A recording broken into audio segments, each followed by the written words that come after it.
This is Theater Talk. I'm Susan Haskins. In less than a week, the much-anticipated revival of the classic Fiddler on the Roof opens at the Minskoff Theater. In a few minutes, we're going to talk to the production's director, David Leveaux. But first, we are so pleased to have the creative team who made this show 40 years ago. Here to introduce them, my co-host, Michael Riedel of the New York Post. I am very happy tonight to be joined by the men who gave us one of the great musicals of all time.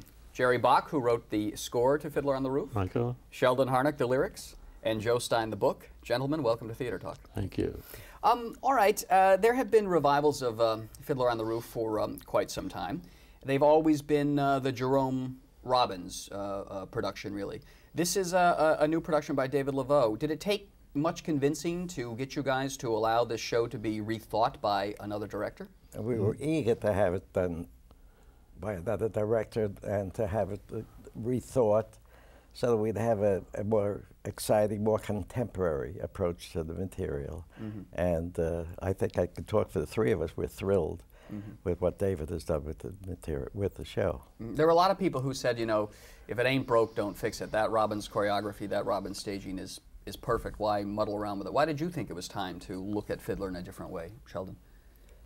I guess partly because I've seen these wonderful revivals of shows like Cabaret in Oklahoma, where directors like Sam Mendes took new looks at them, and it was wonderful to see them re-explored and see the new values that they found. And we thought it would be wonderful if somebody did that with Fiddler. And you felt the same way, Jerry? I did, and the first time we met David, we were around a conference table, and he shared with us his vision for the piece. And it was so exciting to just hear him wax almost poetic about his passion for the piece to begin with, and how he had this particular notion of doing it.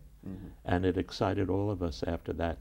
Did he say morning. any sort of one big concept for you that sort of gelled it, made it work for you? He said, you know, this show's a masterpiece. Well, you're easy. As a matter of fact, he really, in addition to that, he said he wanted to honor us by giving it something that he hoped would honor the creators. I think that makes us the happiest of all is that we're still around to see it. You know the show so well, you know how it was done originally. Do you find yourself ever having to sort of guard against wanting to go back to maybe the way it used to be done if you're not happy with something he might be doing now? Is that kind of tension that goes on with a new director tackling something you know so well? There's a very fine line between knowing certain things that worked in the other production and allowing David to go off in his own direction. You know, one doesn't want to hamper him because he's a very imaginative, very creative director. Every once in a while, we'll point out something that is kind of germane to the show, but it's not in the script. It's something we remember was done, and he's open to that. He's put some of those touches into this production. I think what we share is that with all his new vision, he has not distorted neither the score or the content of the piece, but just given it a refreshed, revitalized He's look. been he has enriched some of the material so that it has gone a step beyond what we had in the original production. The relationships, I think, are fuller. Also, the stars of this production are both younger. Alfred Molina and Randy Graff. Alfred Molina and Randy Graff.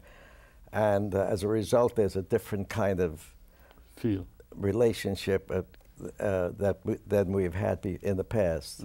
And I think it's fuller, it's richer, and it works better for the show. One of David's great gifts is that he is wonderful with actors.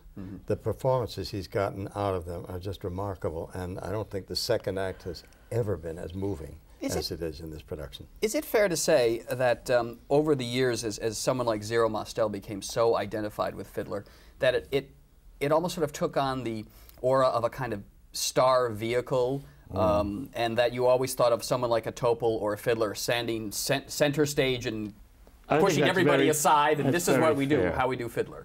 That's very, in fact, our first review during a newspaper strike in Detroit somewhat celebrated Zero, but gave us a bad review.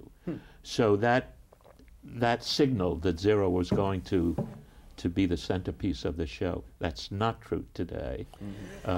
Molina has absorbed Tevye so that you just don't see Alfred Molina, quote, as the actor. You see the character in the piece being woven magically by It is Alfred much more of a Molina. company show than a star vehicle. Did you, when you sat down to write it, was it being tailored for Zero as a star vehicle? Not at all. He just sort of seized it? As a matter of fact, the person that we thought of as Tevye was Howard De Silva.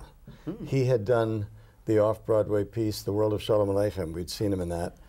And, excuse me, it was only when Jerome Robbins became the producer, he said, Howard's wonderful, but he said, I see Tevye as somebody who's larger than life. And that's why I want Zero. Take us back to when you were writing Fiddler on the Roof. Whose idea was it? How did you guys all get together? And how did it come about, really? Well, somebody sent me a novel called Wandering Star by Shalom Aleichem. I read it and I loved it. I gave it to Jerry, who loved it. We gave it to Joe, and Joe said it's too big. It's just too sprawling. It covers decades. It would have a massive cast. But since we love the writing, let's look at some more work by Sheldon Harnick. That's substantially true. And I remember the stories of Tevye that I had heard as a child. And after some digging, we finally found this. The material was out of print at the time, but we subsequently located a copy of the book. It was called The Old Country. And there were the stories of, they're all monologues by Tevye speaking to the author. And we picked 3 brief monologues as the basis for the story that is now Fiddler on the Roof. And musically, Jerry, what was the style that you... There was not one song in the original Shalom Aleichem story. Your contribution. Did you hear the sound of the music, so to speak, as soon as you were reading these? It's hard to explain, but I guess I grew up all my life favoring the minor key in terms of classical music, in terms of folk music, in terms of even little songs my grandmother used to sing me. But I never had the opportunity to express that musically in any of the shows we did. And when this opportunity arrived, it was like a fountain that was starting to run. What was the first song you guys put together for Fiddler? Well, when we read the material, our thinking was, whatever Joe does, let's look at these stories and see which scenes have to stay in the show. And one of them we thought that has got to be there no matter what we do is Tevye's dream. So we thought, let's do that first. And Jerry had given me a tape with a lot of music on it, and there was one piece of music that just sounded absolutely right for the dream. So we started with that. When you wrote If I Were a Rich Man, the deedle-diddle-diddle-dum, Yeah. where did that come from? That was, Jerry and I had gone down to a Hebrew Actors Fund benefit we heard about because we were looking for people who might be appropriate for our cast. And we did find somebody, a man named Tzvi Skuler, who played the innkeeper for years. But as part of that benefit program, 2 women came out. I think it was a mother and a daughter. Yes. And they did a Hasidic chant. It was all in thirds and sixths. It was wordless, just and it was just enchanting, which is good for a chant.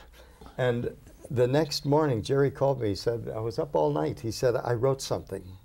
So we got together, and he played it, chanting it. And then we both thought, wouldn't it be wonderful to keep some of that chant, some of that wordless singing as part of it? So, and also the music, the main theme happened to fit one of the stories. It was not one of the Tevye stories, but it was another story by Shalom Aleichem that used the phrase, if I were a rich man. If I were a Rothschild, I think was the story. And so that's how that song Inspiration for a later musical you guys did. Now, are they typical composer-lyricists? They steal your best book scenes and turn them into a show-stopping number? Well, I wouldn't use the word steal. They borrow them. It's very important to us to take advantage of our wonderful book writer, because we mean to get as close to the book as possible, and go from scene to song in a kind of hopefully seamless And are there way. scenes you wrote that then became songs in the show? Inevitably, that always happens, or parts of scenes, or parts of dialogue. But that's, the word for that is collaboration. Give us a sense now, when you were doing the original production, you had two titanic personalities, Jerry Robbins and Zero Mostel. I mean, were you guys sort of basically doing what you were told from these guys? Could you stand up to them? Were they just such strong personalities, they ran everything? For one thing, they were gigantic personalities, but they liked the material. There was very little problem about the material. I mean, there were the usual discussions and stuff, but there was no hostility. There was no struggle about what kind of show we're going to do. We all saw the same show from the very beginning. So it was and the original score and the original script changed a lot, but the basic line remained the same from beginning to end. Did you have any idea what a massive hit this would be? No. It just overtook you opening night. We loved the stories. We thought they were very beautiful. And we thought, if we do our job right, and if we realize the beauty and the humor and the humanity that's in those stories, maybe with luck we'll run a year or two. Mind you, we had a very difficult time finding producers to do it. Hal Prince did it, right? No. Hal Prince eventually did Eventually. it. First time around, he felt he wasn't understanding that kind of community in terms of his own particular bringing up. Eventually, somebody recommended we play it for Robbins, and that seemed to turn the tide. And Robbins got it right away. Oh, yeah. Yeah. He told us that when he was 6 years old, and you can imagine that Robbins, even at 6, was a very sensitive child, his parents had taken him back to Poland. Very hard to imagine Robbins at 6 at all. Or sensitive at all, some people might say. Anyway, they took him back to that area of Poland where his forebears came from. And he said it was a very emotional trip, even at the age of 6. Then, during World War II, as that kind of community got destroyed, you know, he was very aware of what was going on there. So when this show came along, it became almost an obsessive mission with him. He said, I want to put this kind of shtetl, give it an additional life of 25 years on the stage, this life that was obliterated in Europe. And that was his goal. And now we're 40 years and going on. Well, we wish you the best of luck with Thank Revival you, Mike. of Fiddler on the Roof. Thank you. Jerry Bock, Thank Sheldon you. Harnick, Joe Stein, thanks for Thank being our you. guest tonight on Theater Talk. Thank you. And now we have Jerome Robbins' competitor, Fiddler on the Roof, right here with us, David Leveaux, who is reimagining this classic show for Broadway. David directed the Tony Award-winning 9 last season, a big favorite of mine.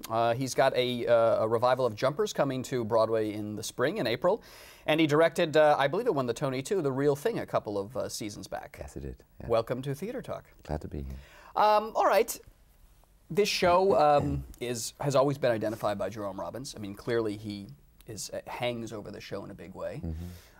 Do you feel ever constrained, constricted by having to work with the material that you must use in the show, or live up to the legend that is Jerome Robbins and Fiddler on the Roof? Well, I certainly don't feel constrained as far as living up to the legend is concerned, because there'd be absolutely no purpose in trying to live up to the legend of Robbins. You know, it's intact, coherent in everything that it is. So that's not a difficulty. One has to just start by one's own lights from the beginning. The degree to which, obviously, Robbins' stamp is on Fiddler, not only as a choreographer, but also as a director, and actually as a writer, too, is something that I've actually found rather liberating, because I think when people think of the word revival, they tend to imagine that that's a rather sort of dutiful imitation of the form of something that was done many, many years ago. But in reality, you take a piece like Fiddler, it could be any piece, and we don't, after all, speak about revivals of Hamlet. You can take a piece and say, well, if I look at the bottle dance or tradition, as a piece of text, then I'll approach it in exactly the same way I would a piece of text, which is say, okay, what colours are we going to lift to the surface?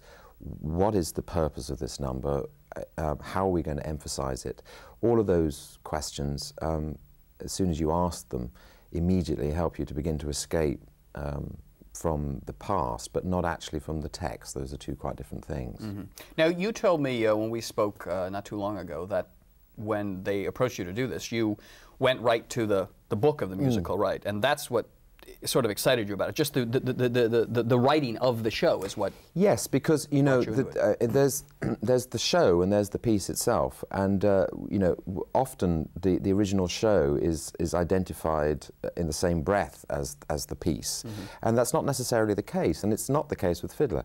I went back to the book and I was absolutely stunned by the breadth and actually the daring of the book. I mean, when I think, you know, one thinks this was done in 1964, 40 years ago, and here was a piece of musical theatre that had a pogrom at the end of its first act, and a forced exodus at the end of its second act, and yet conspires to be extraordinarily joyous at the same time. One thing, so we discussed earlier with the creators of the show being so closely identified with these big, larger-than-life musical comedy figures, Zero Mostel.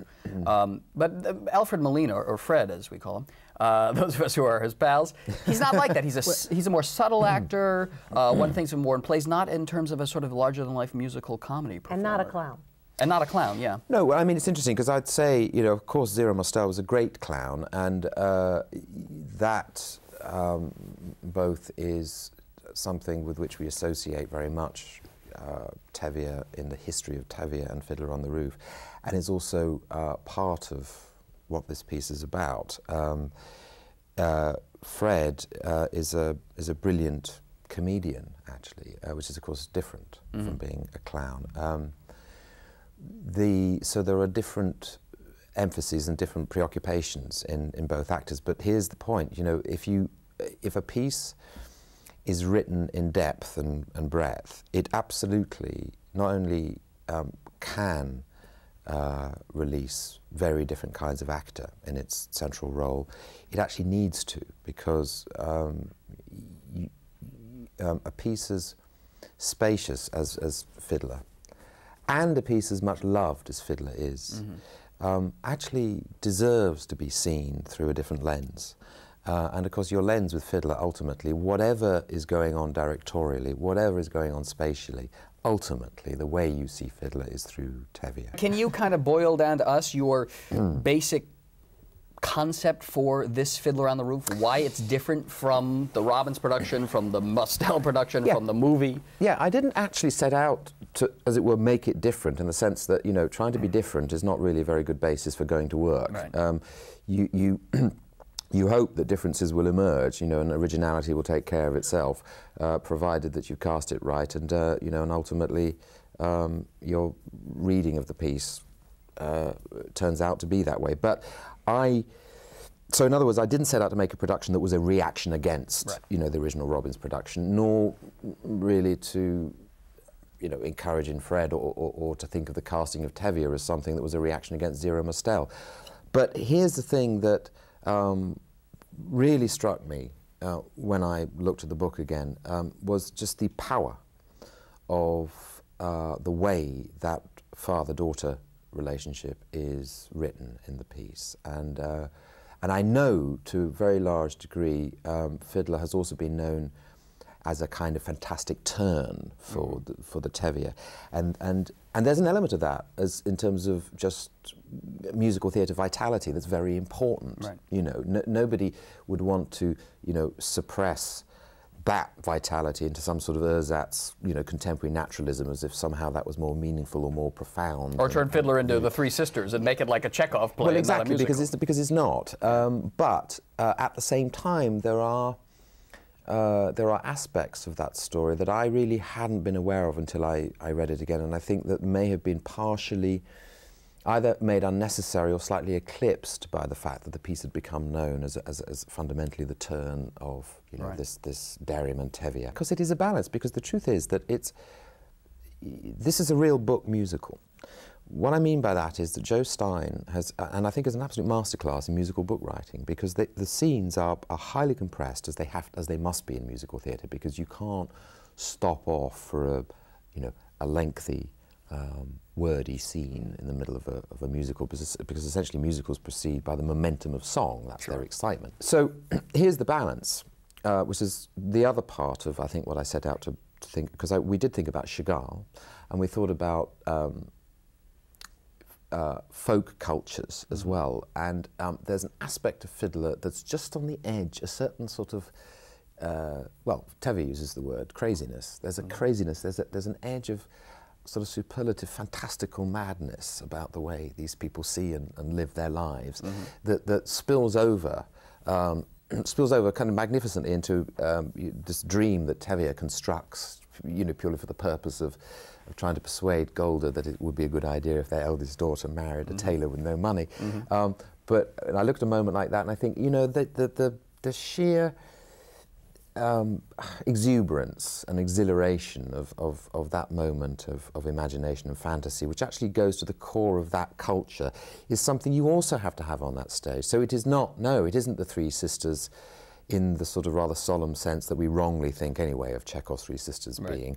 But these people do come out of Russia, and they do have... And there is that crazy Dostoevskian madness to them, isn't there? Well, there is, you know, what brings a kind of a joy, really, to something like the wedding scene, albeit that it ends with a pogrom, is the recognition that when these people dance, when they celebrate, they do it to a level that you know, more laconic urban contemporary life doesn't necessarily recognise, you know, and it's not something we do. No, it's not something in the real thing. No, well, you know, what, in the play? Yes. No? Oh, I don't know, that was extraordinary, sort of primal exuberance in the real thing, Michael, I can't imagine what you're talking about.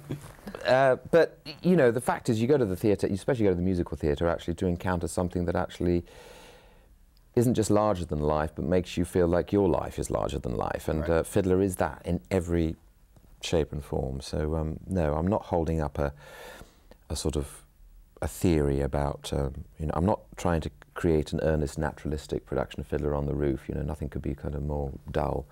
Well, the key is, I think, to recognize that, I mean, it is fundamentally still, though, a musical.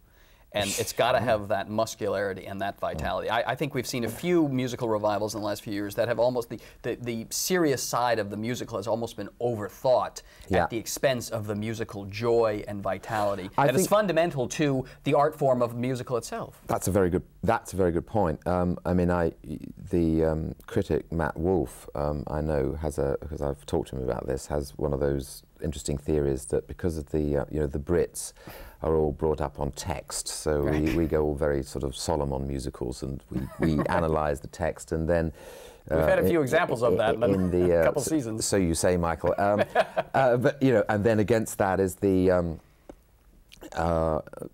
approach of the American director and the American musical theatre, which actually is more in favour of the, if you like, the glamour, the sheer showbiz, razzle dazzle. But actually, the entertainment of like Vegas. And the truth is that both are necessary, and I don't see that to take a text seriously means to actually get solemn about it. And you're absolutely right. You know, at the end of the day, musical theatre needs to have colour and vibrance and unashamed glamour, actually, and it needs to be sexy in that way. And the idea of reducing a piece as spacious as Fiddler to some sort of terribly earnest gloss on the stories of Shalom, like him, or I mean, it's just it's horrible thought.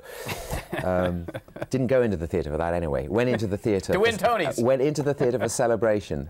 Well, if I went into the theatre to win Tonys, Michael, it's been a disaster. That's all I can say. Well, that's right. All right, David Leveaux, it's always a pleasure talking to you. The revival of Fiddler on the Roof opening next week at the Minskoff, and Jumpers opening April at the Brooks Atkinson. Yeah.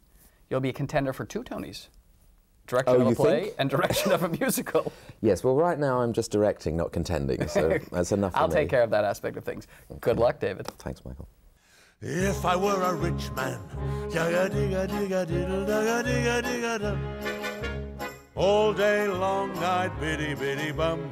If I were a wealthy man, I wouldn't have to work hard. Lord, who made the lion and the lamb, you decreed I should be what I am. Would it spoil some vast eternal plan if I were a wealthy man?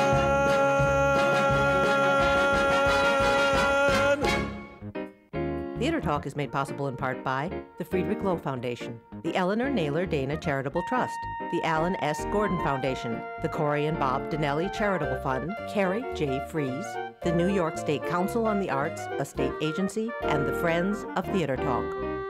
Playbill Online is the official website of Theater Talk and the home of the Playbill Club, providing information and opportunities for theater lovers.